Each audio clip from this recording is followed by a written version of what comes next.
You don't play boxing. You're either in or you're out. For Jake Paul and Tommy Fury, the war of words will be settled tomorrow. You'll see who the real professional boxer is. And all these critics, all of these people say, fight a real boxer, here we go. I ain't an MMA guy. I've been doing this my whole life. You'll finish come 26th of February. The past is the prologue to Center Ring here in Saudi Arabia. The possibility of a loss motivate me every single day. The time to silence the doubters has come. For Jake, this is the proving ground. Fight a real boxer. Scores the knockdown, and that's it. Unbelievable. Show the world you're more than some Disney kid turned YouTube sensation. I respect the hustle and I respect the grind. As far as the fight, and Tommy Fury's supposed to win this fight. He's taking the risk. He's getting in the ring. He can get knocked out. It's one thing to shake up the boxing world. Oh, thunderous right hand. Wow. But to earn respect as a boxer, a real boxer, that is priceless. You know, this is just the start, as crazy as it seems, but I want to become a world champion. For Tommy, this is a long, long way from reality TV. This is about defending the Fury name. A family of fighting men with centuries of pedigree. I've been doing this, earning my stripes from a proper fighting family all my life, and that's why I'll beat him. Tommy wants to forge his own path. To emerge from Tyson's championship shadow. They've both talked a big game and have traveled halfway around the world to settle a years-long score. I'm knocking him out, 4 rounds or less. Bet the house on it. Tomorrow, with the whole world watching, the questions will be answered. Can Jake finally beat a real boxer? Who is more bark than bite? Is this the dawn of the Tommy Fury era? Jake Paul, Tommy Fury. The truth will be revealed. Talk is cheap. Time to fight.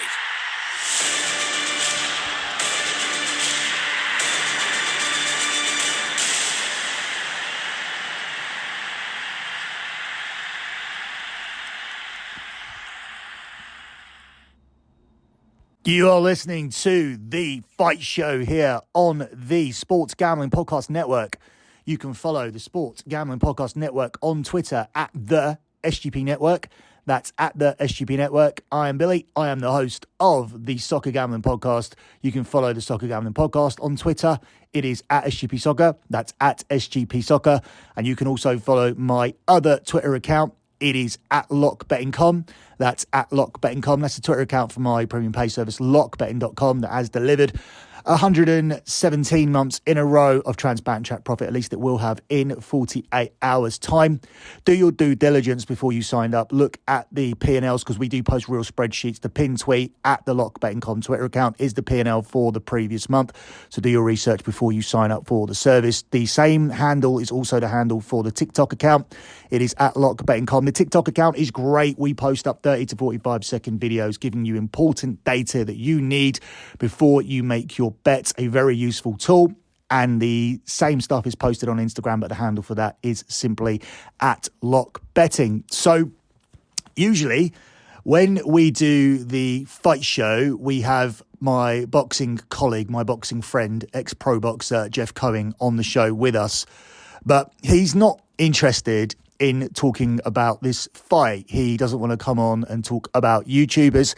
And that's kind of the attitude that some real boxing fans or some actual boxers have towards this, because there is some resentment that this is bigger than real boxing fights. Now, Jeff doesn't have the resentment.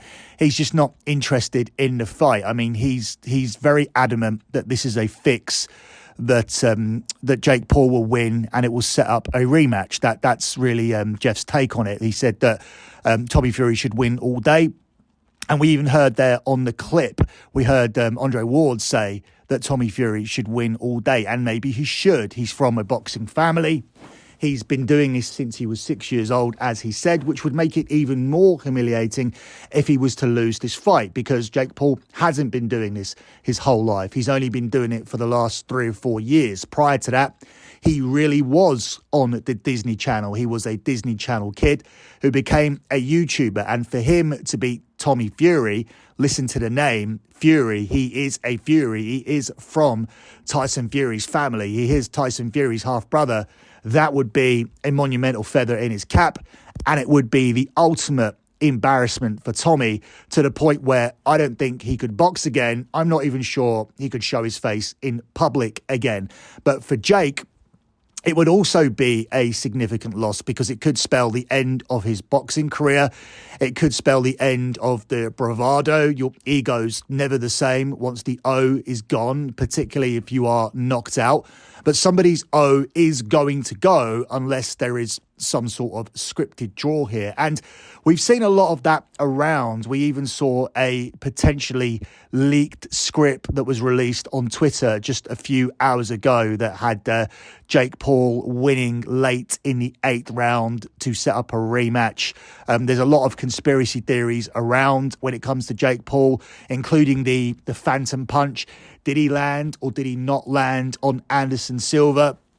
We've seen a lot of controversy about that. We've seen the clip slowed right down, and people are very skeptical as to whether he did land on Anderson Silva, and as to whether he really did win that fight against Anderson Silva fair and square, or whether it was staged. My question would be, why would Anderson Silva put himself in that position at this stage of his career? He's made all his money. He has his legacy.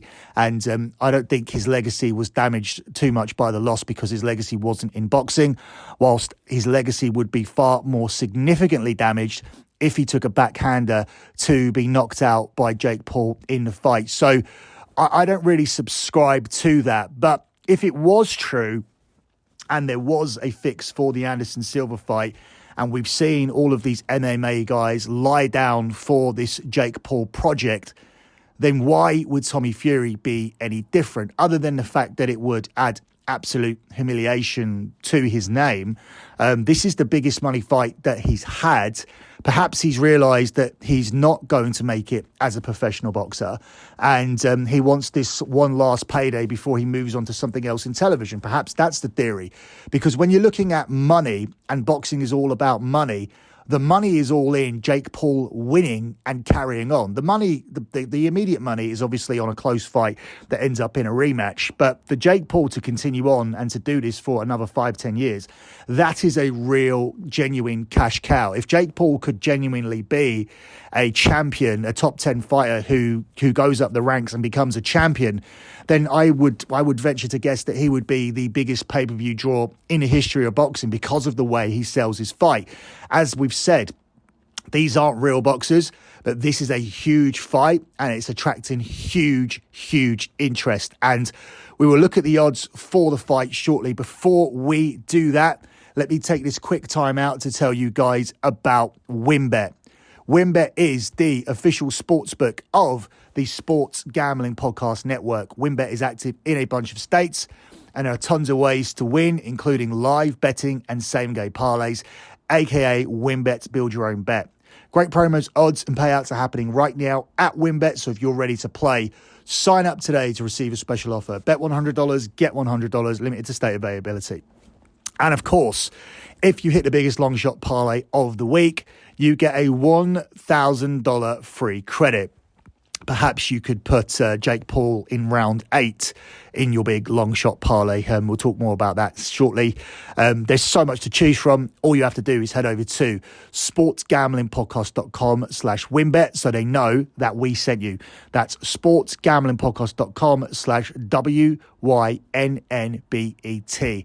Now, this offer is subject to change. Terms and conditions available at WynnBET.com. You must be 21 or older and present in the state where play for WynnBET is available. If you or someone that you know has a gambling problem, call 1-800-522-4700.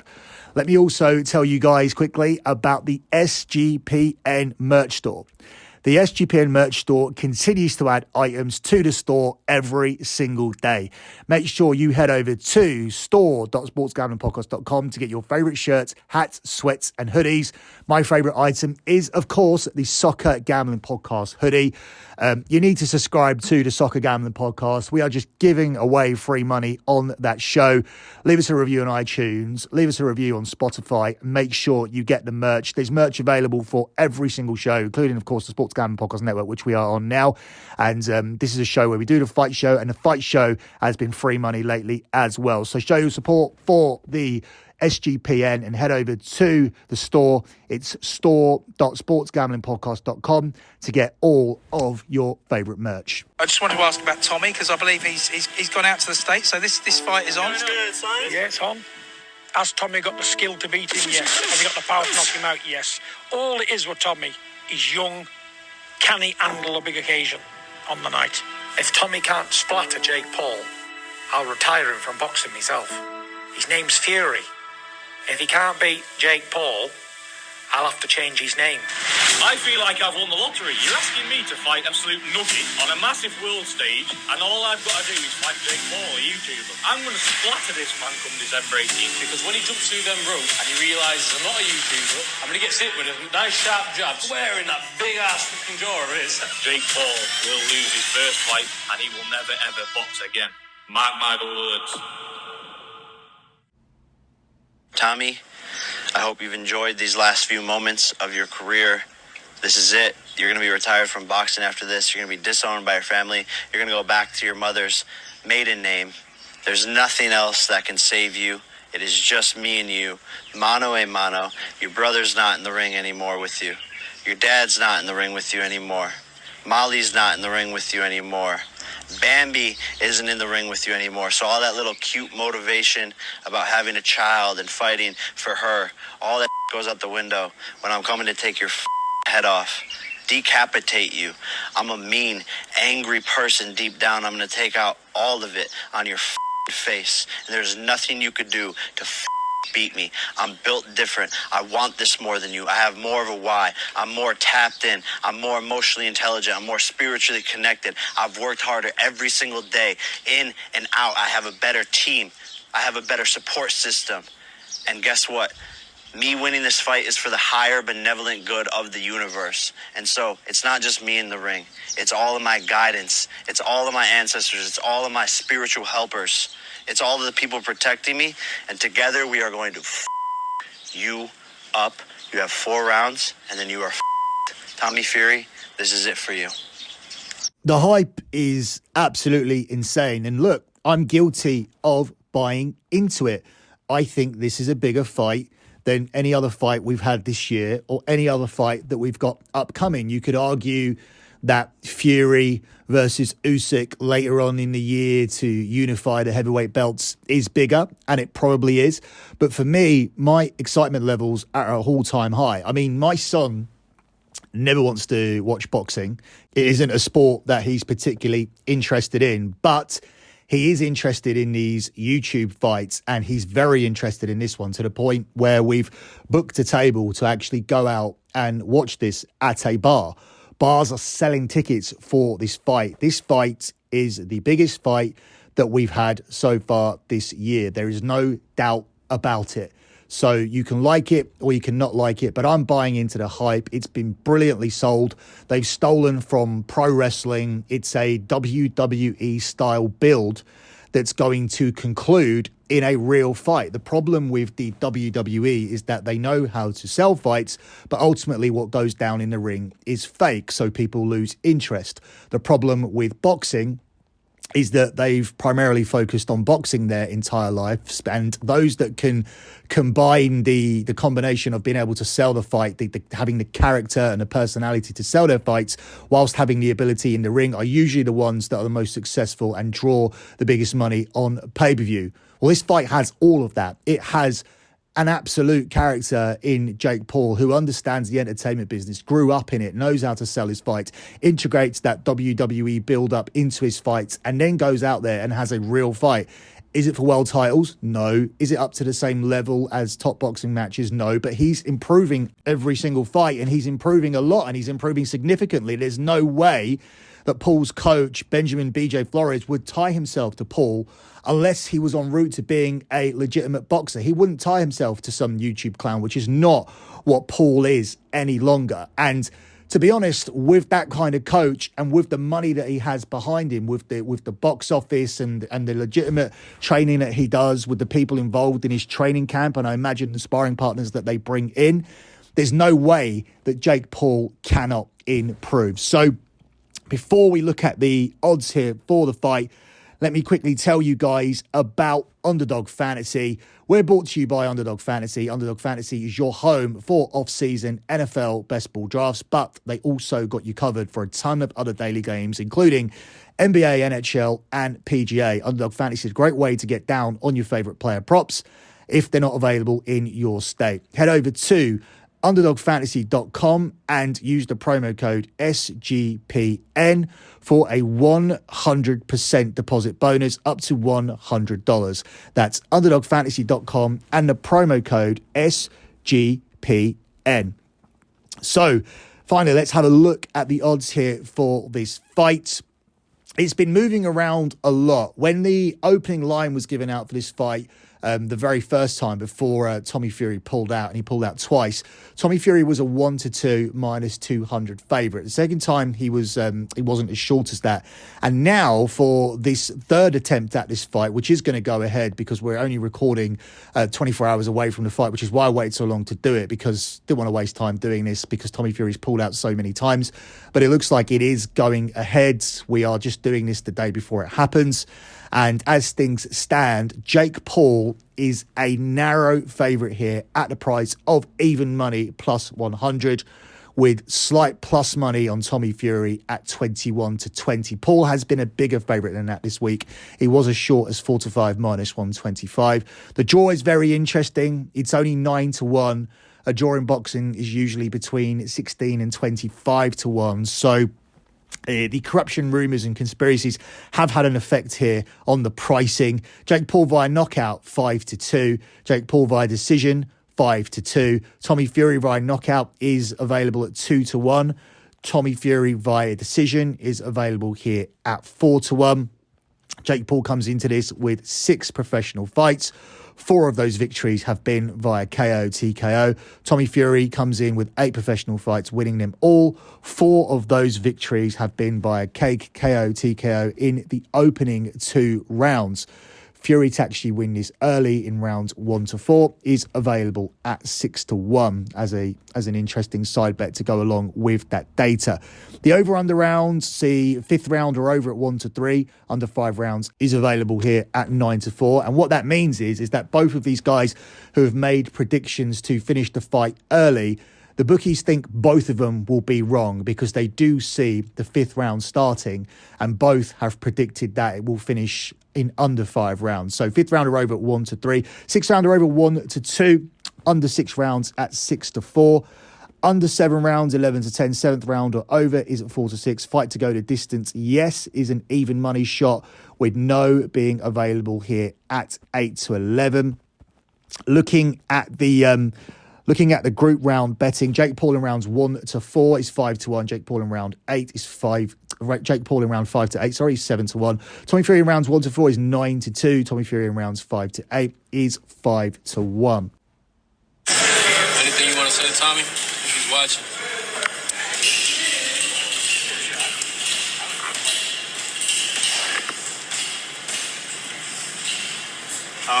No. Nothing to say anymore. He's gonna die. So who actually wins the best hype fight of 2023 so far? It's difficult to call. at one point, Tommy Fury was a 1-2 minus 200 favourite. He should win this fight. He's a professional boxer who's been doing this since he was 6 years old. He's gone through the same upbringing, you would believe, as Tyson Fury, who is the heavyweight champion of the world, is unbeaten as a heavyweight, has come through some of the toughest names in the heavyweight division, including surviving 3 fights with Deontay Wilder, and is still the heavyweight champion of the world. So it's difficult to look past Tommy Fury as someone who was a 1-2 minus 200 favourite at one point. But ultimately, when I'm looking at boxing, I look at the matchups that are being made and why they are being made. And if they genuinely thought, and these are experts and people who have legitimate skin in the game, big money, millions and billions of dollars, if they legitimately thought that Jake Paul could not beat Tommy Fury, and if these experts thought that this was a dangerous fight to take at this point of his career, when there's so much more money to be made, you've got the KSI fight, you've got the Conor McGregor fight, both fights that I think are actually winnable for Jake Paul, you would not take this risk at this point of his career. I don't think they see that in Tommy Fury. I think the cash cow is Jake Paul, and money talks in boxing, and that's why I believe Jake Paul is the right side here. Jake Paul may be viewed as a circus act or a carnival act here by boxing fans rather than being an actual boxing attraction. But at the end of the day, he brings more money into boxing. And I don't think that we can dispute that he genuinely has legit boxing aspirations and really does want to test himself. And he's working hard at it. The fact that he's probably the only person in this game who can get teenagers to ask their parents to part with their money puts him at a different level financially to any kind of other boxer who's doing this at the moment. Nobody else is doing that. Floyd Mayweather wasn't doing that in his peak. When you look at a potential fight that everybody wants to see between Terence Crawford and Errol Spence, that fight isn't being made because they can't justify the amount of money the two men make, the two men want to do it, because the fight won't generate that kind of income. This fight will generate more money than that fight, which is ridiculous because that fight should decide who is the pound for pound king in boxing. But the interest isn't there. There is worldwide interest in this fight, and there's interest from everybody. The mums, the dads, the people like me who work in the gambling community, the children, the teenagers, the daughters. Everybody is interested in this fight. That is the level of interest that the Paul brothers bring. His brother, Logan Paul, is managing to sell out a very terrible tasting energy drink all around the world. My kid has me stopping off at shops all over the place to try and find this fucking thing. So I know the power of the Paul brothers, and to take this risk at this point doesn't make any sense for me. And look, even on the other side of this fight, we have Tommy Fury, who in himself has already been giving a boost. He's been fighting at shows, and he's been given payouts that he probably doesn't deserve off the back of being a Fury and being on Love Island, a reality show over here in the UK. And he probably only got onto that show because he was a Fury. So he's milked his name for all it's worth. But don't get it wrong. On the other side of the ring, that isn't Tyson Fury, or that isn't anybody who is in the same mold of Tyson Fury, not by any stretch. It's not to say that Tommy Fury doesn't have any talent, but if he was serious about boxing, I don't think he would have ever even dabbled into the reality TV stuff. So you can't say one's a boxer and one's a YouTuber, because the other one went and done reality TV whilst he was supposed to be seriously training for boxing. He does a lot of social media stuff himself, whereas Jake Paul started in that realm, and since then he's got into boxing and has obviously taken it very seriously. And for me, that is a leveler, and that does make the pricing that we currently see correct here for this sport. When we're looking at strength of opponents, despite the fact that a lot of his opponents have come from combat sports, I would actually argue that beating Tyron Woodley and beating Anderson Silva, whether you think it was legitimate or not, are stronger wins than anything that Tommy Fury has on his record. So I'm looking at the confidence of Jake Paul. I'm looking at the opponents that he's already beaten. I'm looking at the fact that Tommy Fury pulled out of this fight 2 times. Why? If this is an easy fight, just take it, end Jake Paul's name, and then suddenly you, by transfer, become the box office attraction. That wasn't the case. And I'm also looking at the fact that Jake Paul is the cash cow. I would follow the money here. So my lock here for this edition of the Fight Show is simply to take Jake Paul on the money line at the price of even money plus 100. That's it for me and this edition of the Fight Show. Enjoy the fight tonight. Good luck with all of your bets as always, guys, and thanks for listening.